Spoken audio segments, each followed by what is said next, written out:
उधर की आवाज जब दिल से उभरेगी तो बातिन का चराग तूफान में भी रोशन होगा।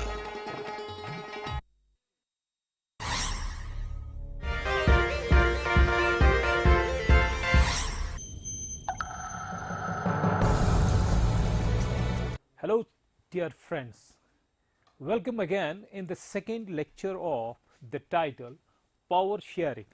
पावर शेयरिंग पे इससे पहले हमने एक क्लास में बात की है और वहां जहां तक हम पहुंचे हैं उसी को कंटिन्यू करते हैं।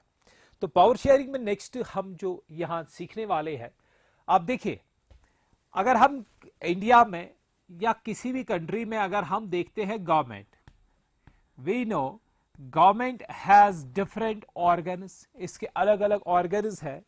लेजिस्लेचर एक ऑर्गन है, उसके बाद एक और ऑर्गन है दैट इज एग्जीक्यूटिव, और एग्जीक्यूटिव के बाद एक और ऑर्गन है जुडिशरी। हम क्लास 7th से पढ़ते आए हैं government has 3 organs, legislature, executive, judiciary. Legislature जो है इसके अपने पावर्स है, दैट मीन्स इट मेक्स और लेजिस्लेट्स, इट मेक्स लॉज। एग्जीक्यूटिव जो है इट एनफोर्सेस लॉज, और जुडिशरी जो है इट इंटरप्रेट्स लॉज। ठीक है, दैट मीन्स यहां पहली बात, गवर्नमेंट के ऑर्गन्स एक ही लेवल पे है। ध्यान दो, एक ही लेवल पे तीनों ऑर्गन्स आए, हॉरिजेंटली एक ही लेवल पे आए, इनमें शेयरिंग ऑफ पावर है। एक ऑर्गन को कानून बनाना, दूसरे को एनफोर्स करना, तीसरे को इंटरप्रेट करना। सो दिस, ध्यान से, this is an example of power sharing, क्योंकि पावर शेयर होते हैं, ये दिखता है। दूसरा, power sharing among different organs of the government हो गया। तीसरा, this is power sharing among different organs of the government at the same level. ठीक है, एक ही हॉरिजॉन्टल लाइन पे तीनों पड़ गई। Such type of power sharing is called horizontal power sharing. Horizontal power sharing, horizontal power sharing, या इसको हम कहेंगे power sharing among different organs of the government at the same level. So horizontal power sharing is power sharing among the organs of the government at the same level. Example horizontal power sharing की कि legislature, executive और judiciary, इनके among power share हुआ है। एक organ कानून बनाता है, दूसरा एनफोर्स करता है, तीसरा इंटरप्रेट करता है। तो टू पुट इट सिंपल, जब हमें लिखने पे आएंगे तो हम horizontal power sharing, it is power sharing among different organs of the government at the same level. For example, the power is shared between the legislature, executive and judiciary. This sharing of power between legislature, judiciary and executive at the same level of the government is called the horizontal power sharing. उसके बाद next जो है, इस type की power sharing होती है जैसे एक कंट्री के लिए होगी एक नेशनल गवर्नमेंट, उसके बाद नेशनल गवर्नमेंट के नीचे रीजनल या सब नेशनल या रीजनल गवर्नमेंट्स होंगे। If there is power sharing between this, इनके बीच में पावर शेयरिंग है, that will be power sharing among different governments at different levels. Power sharing among the governments at different levels. ये एक level पे है, ये एक लेवल पे है, एक लेवल पे ये है, एक लेवल पे ये है। So this is called the vertical power sharing. Vertical power sharing, so it means vertical power sharing जो है, it is an example of power sharing between the governments at different levels. और इसकी example हम कर ले सकते हैं। Example के तौर अगर इंडिया में हम देखते हैं, यहां वर्टिकल पावर शेयरिंग क्या है। देखो पहले हमें सेंट्रल गवर्नमेंट है, सेंट्रल गवर्नमेंट के बाद स्टेट्स में स्टेट गवर्नमेंट्स है, स्टेट गवर्नमेंट्स। और उसके बाद हमें पता है कि we have 3 list, union list, concurrent list and state list. हर कोई गवर्नमेंट लेवल अपने इनकी ज्यूरिडिक्शन डिमार्केट क्लियरली कॉन्स्टिट्यूशन में हुई है। That means constitution clearly demarcates the power sharing between the central and the state governments in the form of 3 lists: union list, concurrent list and state list. So that is an example of power sharing among the governments at different levels. It is also called vertical power sharing. तो ये हुआ what was horizontal power sharing and what was vertical power sharing. Next हमें बात कर लेंगे, अब ध्यान रहे नेपाल की बात करेंगे, फिर आप खुद देखना हमें ऑब्जेक्टिव यहां क्या है। नेपाल में एक राइवल आर्मड ग्रुप है, rival armed group that tries to capture the government by combination of mass movements and arms, जिन्होंने हथियार उठाए हैं गवर्नमेंट हाउस को अपने कब्जे में लाने के लिए। And that group is called, उनको हम मोइस्टस कहते हैं। मोइस्टस नेपाल में है और इन्होंने हथियार उठाए हैं by combination of the armed rebellions, armed insurgents and mass rallies, they try to capture the power. लेकिन हुकूमत तब भी किसी और की बनी, वहां गवर्नमेंट बनी लेकिन मोइस्टस की गवर्नमेंट नहीं बनी। तो ऐसे में अगर यहां यही रहा, एक साइड से गवर्नमेंट और दूसरे साइड से मोइस्टस, ध्यान दो, एक साइड से गवर्नमेंट है, दूसरे साइड से आर्मड राइवल्स है, तो ऐसे में क्या ठीक रहेगा? पावर शेयरिंग ठीक रहेगी? तो हम देखते हैं पहले, अगर पावर शेयरिंग हम नहीं यहां एडॉप्ट कर लेंगे तो यहां कॉन्फ्लिक्ट्स होंगे, there will be no peace, peace नहीं होगा, कॉन्फ्लिक्ट्स होंगे, पीस नहीं होगा। तो दैट मीन्स, और उसके बाद what is about economic growth, economic growth क्या हो जाएगी? नहीं हो जाएगी। देख लो, दो चीजें होती है, पावर शेयरिंग क्या करेंगे? On two basis we share power. पहला, on the basis of what is good and bad. दूसरा, on the basis of careful calculations of loss and gain. अगर हम यहां देखते हैं on the basis of, carefully, हम केयरफुली कर लेंगे, calculate on the basis of careful calculations of losses and gains. अगर हमने इस बेस पे पावर शेयरिंग की तो that power sharing is called the prudential reason. तो इस रीजन को हम कहते हैं prudential reason for power sharing.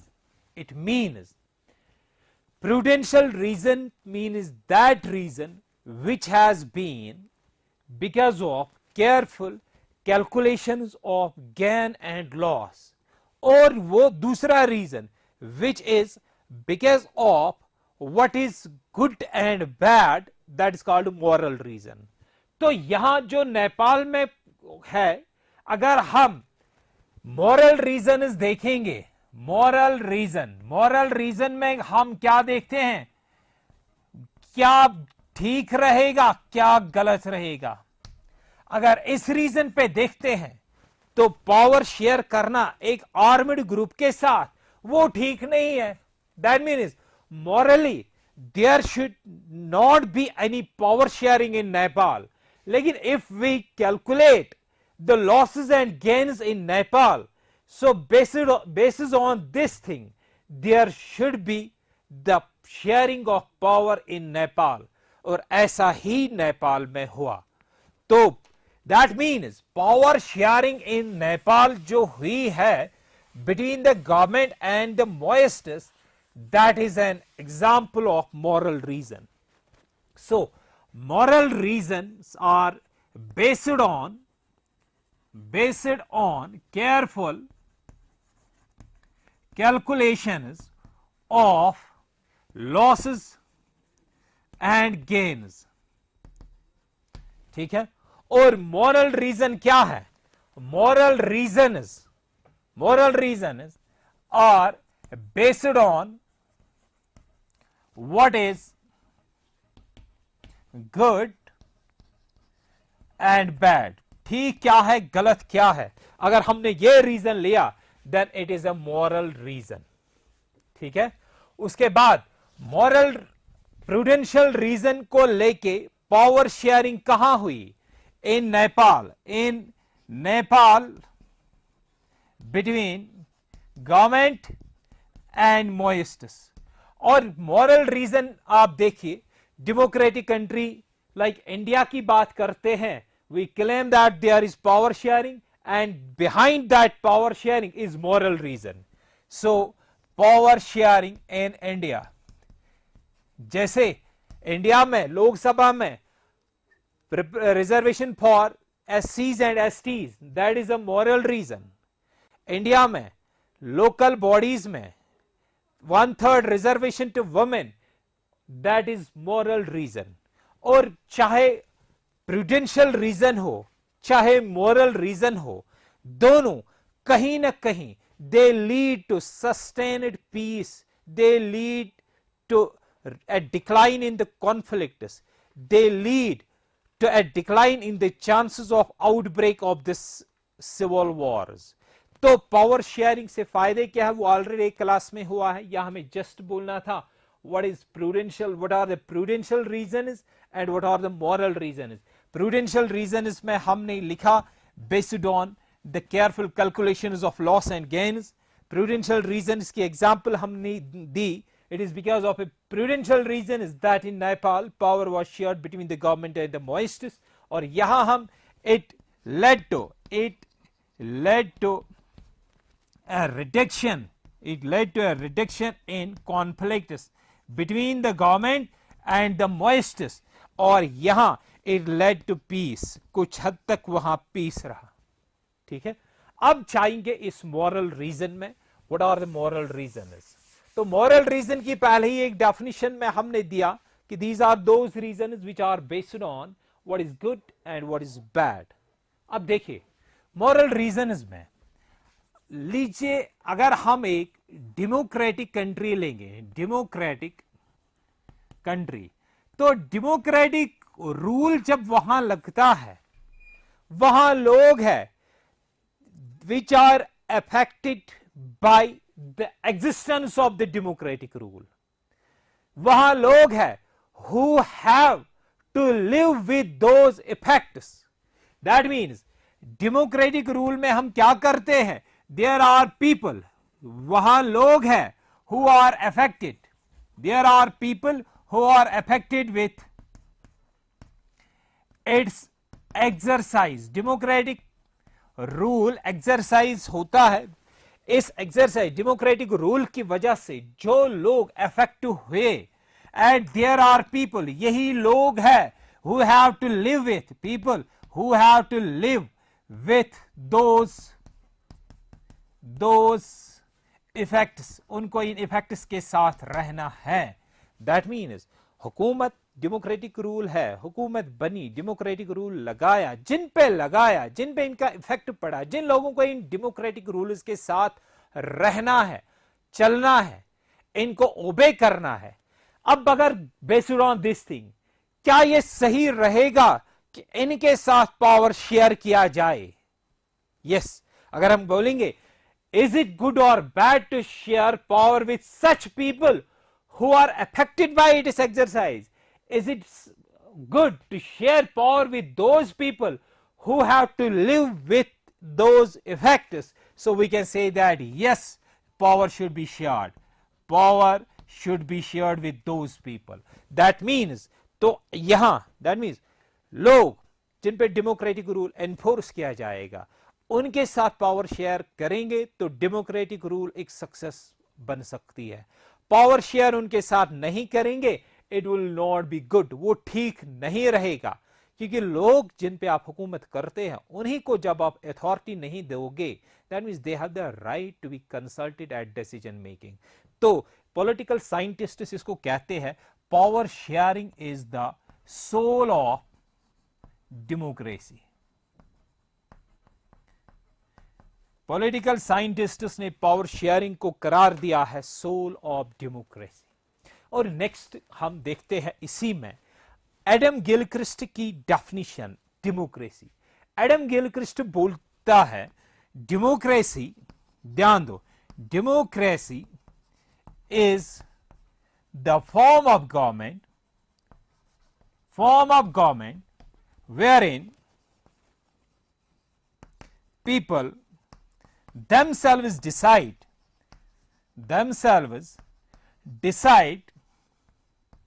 how should they be governed, how should they be governed। अब इस डेफिनेशन को गौर से देखो, पीपल खुद जहां डिसाइड करते हैं कि हम पे कैसे हुकूमत की जाए, दैट मीन्स ऑटोमेटिकली ये कब वो डिसाइड कर लेंगे, when they have a say in the decision making। that means democracy में हर बार ये मॉरल रीजन है कि पावर शेयर किया जाए लोगों के साथ। तो these are the moral reason क्या है, और इनकी एग्जाम्पल्स दो हमने यहां दे दी है। नेक्स्ट हम एज पर अवर टेक्स्ट बुक, अगर हम अपनी टेक्स्ट बुक देखते हैं तो हमारी टेक्स्ट बुक हमें नेक्स्ट बेल्जियम की कहानी के ओर ले जाती है। देख लो, बेल्जियम, ध्यान रहना,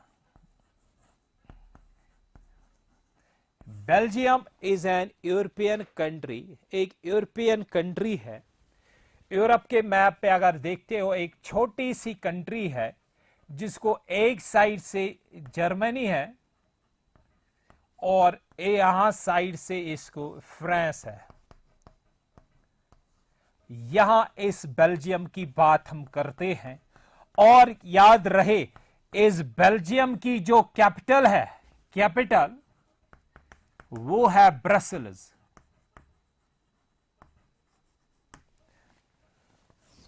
तो अब बात करेंगे यूरोप की एक छोटी सी country that lies on the borders of Germany and France, Belgium की, जिसकी कैपिटल है ब्रसेल्स। तो बेल्जियम की बात करते हैं, ध्यान देना वहां क्या था। There was a tension in Belgium, Belgium में एक टेंशन थी, राइट इन, या हम बोल सकते हैं ड्यूरिंग 1960s, दैट एक्सटेंडेड, ये फिर कंटिन्यू चलती रही अप टू ऑलमोस्ट 1993 तक। 1960s में एक टेंशन अराइज हुई बेल्जियम में, जो ऑलमोस्ट चलती रही वो टेंशन 1993 तक।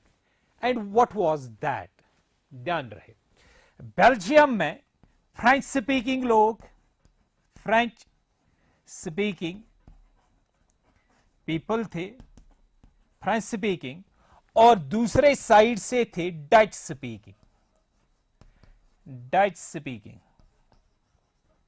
ये हम जनरल बेल्जियम की बात करते हैं, French speaking and Dutch speaking. French speaking जो थे दे वेयर इन माइनॉरिटी, ये माइनॉरिटी में थे, और जो डच थे दे वेयर इन मेजॉरिटी। लेकिन बात कुछ और भी है। फ्रेंच अगर फ्रेंच स्पीकिंग माइनॉरिटी में थे और डच मेजॉरिटी में थे, लेकिन बात थी कि जो ये माइनॉरिटी में थे दे वेयर रिलेटिवली रिच, और ये क्या थे, ये होते रिलेटिवली पुअर। यानी फ्रेंच स्पीकर्स डच स्पीकर्स से अमीर थे और जो डच स्पीकर्स थे वो फ्रेंच स्पीकर से रिलेटिवली गरीब थे। दैट मीन्स, ध्यान दो, पहले यहां सोसाइटी में डिवीजन था, society was divided on the basis of languages, linguistic division. दूसरा, एक तबका रिच था और एक पुअर था। दैट मीन्स यहां इकोनॉमिक इनइक्वालिटी थी, होगी। जब इकोनॉमिक इनइक्वालिटी थी तो एजुकेशनली भी डच स्पीकर्स पीछे थे, और 1960s में यही हुआ कि 1960 में क्या हुआ, दीज डच स्पीकर्स रिजेंटेड,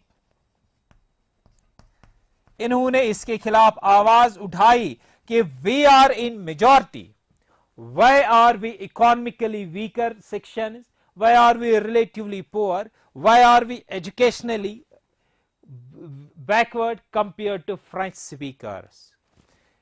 ये टेंशन वहां से स्टार्ट हुई, और ब्रसेल्स में जो अब कैपिटल की तरफ अब जाएंगे, ब्रसेल्स में कुछ और था, उल्टा था। यहां फ्रेंच स्पीकर्स मेजॉरिटी में थे और डच स्पीकर्स माइनॉरिटी में, यानी कैपिटल में ज्यादा फ्रेंच स्पीकर्स थे, ओवरऑल पूरी कंट्री में ज्यादा डच स्पीकर्स थे। दैट मींस फ्रेंच स्पीकर्स अगर कम भी थे, माइनॉरिटी में भी थे, लेकिन कैपिटल में ज्यादा यही थे, अमीर ज्यादा यही थे, हायर पोस्ट ज्यादा यही इन्हीं के पास थे, एजुकेशनली भी यही ज्यादा आगे थे।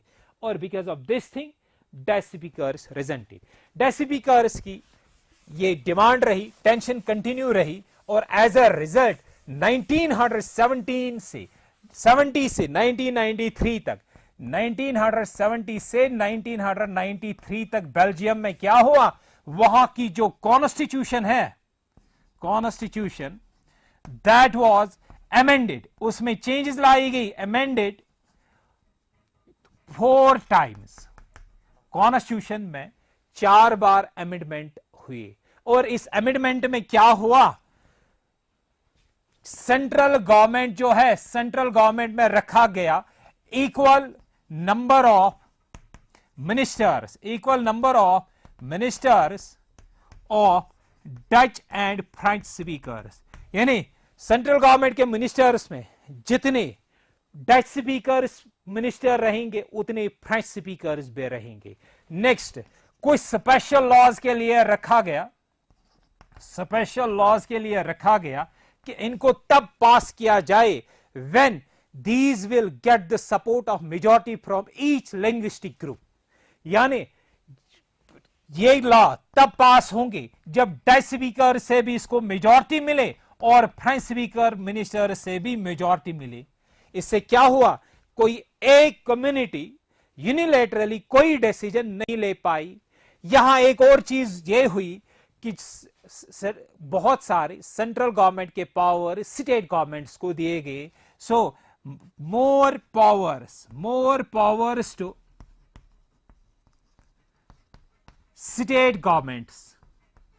यहां अमेंडमेंट्स में ये आया कि स्टेट गवर्नमेंट जो है they were made independent of central government in their respective jurisdictions. यानी स्टेट गवर्नमेंट्स को जो पावर मिले उनको उनकी एक्सरसाइज में they were independent of the central government. इतना ही नहीं, ब्रसेल्स में एक सेपरेट गवर्नमेंट बनाई गई, ब्रसेल्स में एक सेपरेट गवर्नमेंट बनाई गई, और इसमें क्या रखा गया, equal representation of Dutch and French speakers. That means Brussels में एक प्रॉब्लम थी डच स्पीकर्स और फ्रेंच स्पीकर्स की। डच इकोनॉमिकली पीछे थे। लेकिन ये प्रॉब्लम सॉल्व कैसे हो गई? कॉन्स्टिट्यूशन को 4 बार अमेंडमेंट किया गया, चेंज की 4 चेंजेस लाई गई। डच और फ्रेंच स्पीकर्स मिनिस्टर्स इक्वल रखे गए सेंट्रल गवर्नमेंट में। स्पेशल लॉज को पास करने के लिए हर कम्युनिटी से मेजॉरिटी चाहिए। मोर पावर स्टेट गवर्नमेंट्स को इंडिपेंडेंट बनाया गया of central government in their respective jurisdictions. और ब्रसल्स में एक सेपरेट गवर्नमेंट बनाई गई जिसमें इक्वल रिप्रेजेंटेशन डच और फ्रेंच स्पीकर से। I hope you enjoyed the class. This was all in the chapter power sharing. Thank you.